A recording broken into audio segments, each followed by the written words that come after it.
This is DW News Africa. Coming up on the program, Vagner in the Central African Republic. Is it Moscow's model for Africa?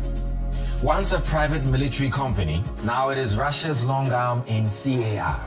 This is DW News Africa. Today, we explore Vagner in the Central African Republic. Moscow's model for Africa? Once a private military company, Vagner has become Russia's long arm across the continent. In the capital Bangui, the Russian house claims to be a cultural center, but its head, Dmitry, insists that reports of worsening violence after Vagner's arrival are exaggerated. Before dawn, convoys disappear from Sahelian airstrips. Weeks later, new advisors arrive quietly, no press conferences, no ceremonies. In Burkina Faso, rallies feature unfamiliar flags. In Mali, security briefings are redrafted.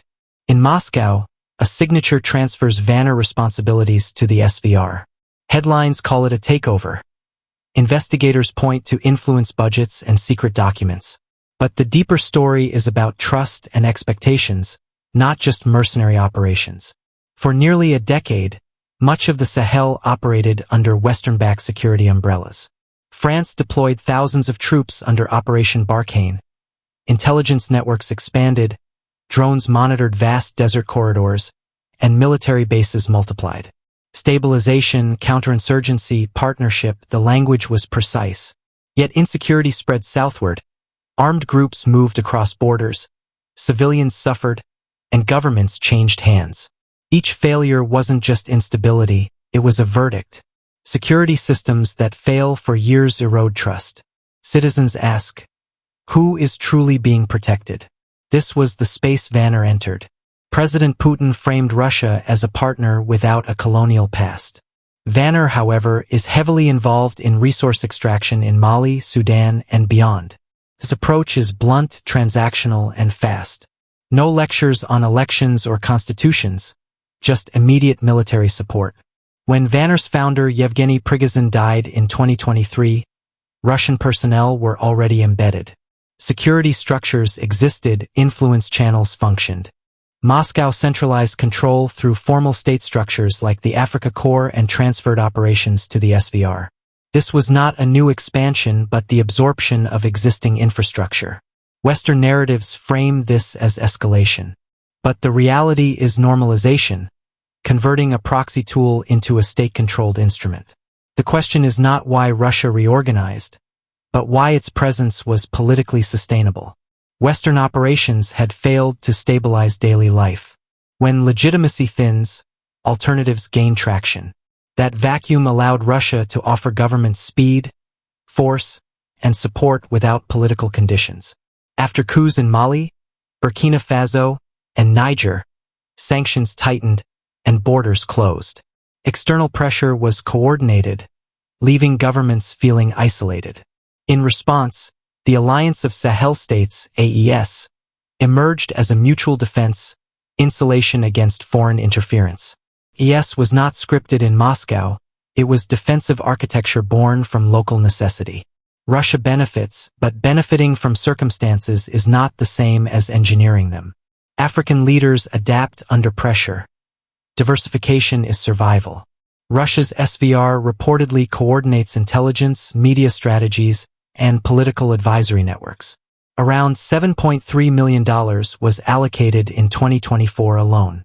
But influence is structural, not inherently subversive. Western agencies, corporations, and development institutions have long shaped African politics, law, and security. Now, competition reveals influence as leverage, and African governments gain bargaining space. Multipolar influence does not guarantee sovereignty. The real test is whether African governments convert competition into institutional resilience. Security, economic capacity, and governance must improve, not just rhetoric. Captain Ibrahim Traoré's calls for gold refining and resource sovereignty illustrate this. Diversification produces real power only if domestic institutions are capable of managing it.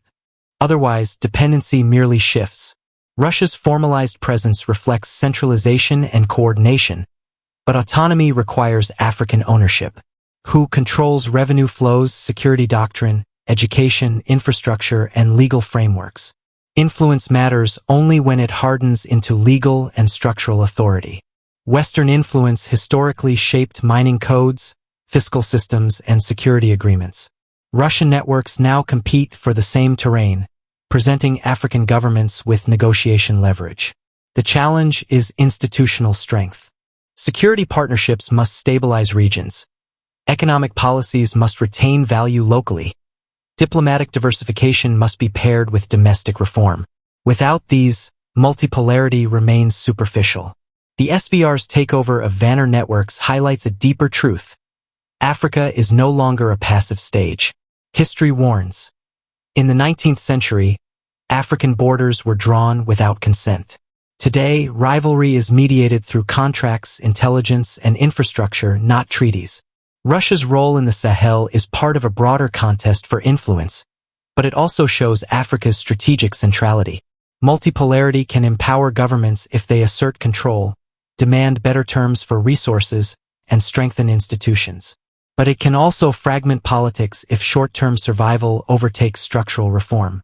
The real test is performance. Do security, economics, and governance improve? Citizens measure outcomes faster than analysts. Loyalty and geopolitics are transactional, aligned with results. Intelligence coordination alone cannot confer legitimacy. Economic capacity and local development do. Autonomy is not declared. It is demonstrated through functional systems that ensure African governments retain control over their resources, policies, and security. Russia gains from African alignment, but African states can leverage this to diversify influence and reclaim agency. The challenge is institutional: transparent revenue management, an independent judiciary, a professional military, and competent governance. Multipolarity pressures reveal capacity. Success depends on turning competition into long-term resilience, not short-term alignments. In short, the SVR takeover narrative is only one layer.